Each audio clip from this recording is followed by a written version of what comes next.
NASA's Hubble Space Telescope has observed an inbound comet unlike any we've seen before, that already is expelling gas and dust at an enormous distance from the Sun. This makes the comet a record breaker, since usually active comets aren't discovered until they're closer to the Sun and warmer. When trying to learn about our early solar system and the exact conditions of the materials that went on to form our Sun and planets, scientists try to find the most primitive objects they can, objects that haven't been disturbed by geologic activity, strong radiation, or outside forces at any point in the past 4.6 billion years. These primitive objects include asteroids and comets. Comets are more icy than asteroids, and when they get close to the Sun, the ices sublimate, go from solid to gas, and release dust that forms the comet's iconic coma and tail. We call this an active comet.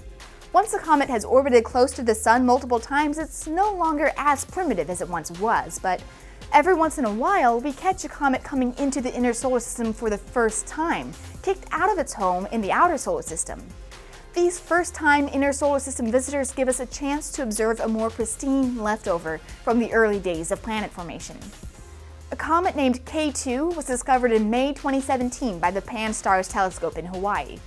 Hubble then pointed its camera at the icy visitor in late June, revealing this image of its 80,000-mile-wide dust cloud coma. Researchers estimate that the nucleus, the actual solid body inside, is less than 12 miles wide, and that the comet came from trillions of miles away from the Oort Cloud at the far periphery of our solar system. Astronomers don't usually discover active inbound comets until they're well within the orbit of Jupiter, but Comet K2, at the time of this Hubble image, was out past the orbit of Saturn. After discovery, researchers went back through archival images and found that K2's coma was actually visible back in 2013, when the comet was way out between the orbits of Uranus and Neptune. So why is Comet K2 active so early? Usually astronomers see comets that are activated by the sublimation of water ice, which requires relatively warm temperatures. Researchers think that K2 must be so primitive that it still has frozen volatile gases like nitrogen, carbon dioxide, and carbon monoxide, which sublimate at much cooler temperatures and are sublimating right now on K2. The lead researcher on the study thinks that K2 is the most primitive comet we've ever seen. However, compositionally, K2 probably isn't a particularly unusual comet. It's just been difficult to discover comets that far away.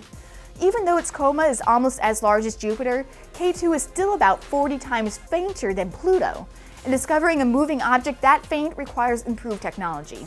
Survey programs like Pan-STARRS should allow us to discover more and more of these faint, distant comets like K2.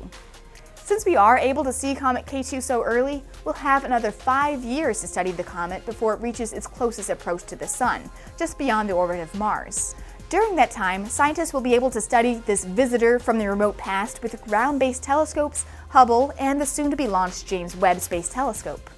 Once K2 swings by the Sun, it will begin its outward journey, and K2's trajectory will actually have it leave our solar system forever. Humanity will never see this particular comet again.